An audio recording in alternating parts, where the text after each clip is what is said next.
Содома и Гомора, там работите не са добре, честно казвам. Много блудства, много, нали, префразирам, не е точно така, но главно за това там е една голяма поквара, между другото, е било. И Бог му казва, мисля да унищожи тия два града. Тогава Авраам се осмели, кажи се осмели, да се изправи и да каже на Бог, разкай се от тази си мисъл. Проповедта тотално ми се промени. Не е било това, което трябваше да ви кажа. Той се изправи, Авраам и каза, разкай се поради тази си мисъл. Ще погубиш ли праведни и нечестивия заедно?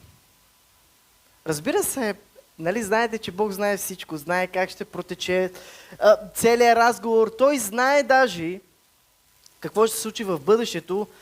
И Давид, който също е уникален, те всички са уникални, тези, които вярват в Бога.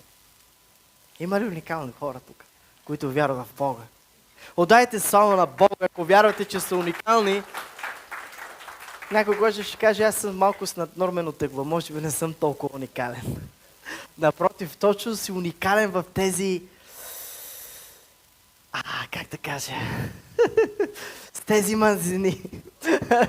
Шегувам се. Някой каже, много съм слаб. Грижете се за тялото си. Авраам се осмели да каже това на Бог. И вижте, Бог знае как ще протече разговор, нали така? Вие знаете, че Бог знае всичко, нали? Той се знаещ. Давид каза дори, че той се моли и каза на Бог, Боже, ето преди даже да изкажа думата от устата ми, ти я знаеш. Така че Бог знае как ще протече разговора, но иска да ни остави свидетелство. Затова всичко това нещо е записано и Бог също ни показа колко насериозно ни взима, когато влезнем в дълбоки взаимоотношения с Него, в случая говорим за Авраам. И Авраам тогава се изправи и каза, ако в този град има еди си колко хора, ще ги погубиш ли? Започва с 50. И Бог му каза, айде за 50, няма да го погубя. Обаче, тези два града и 50 нямаше, а говорим за големи градове.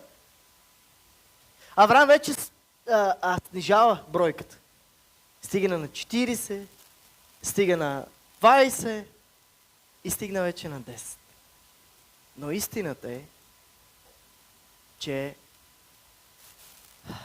и 10 нямаше.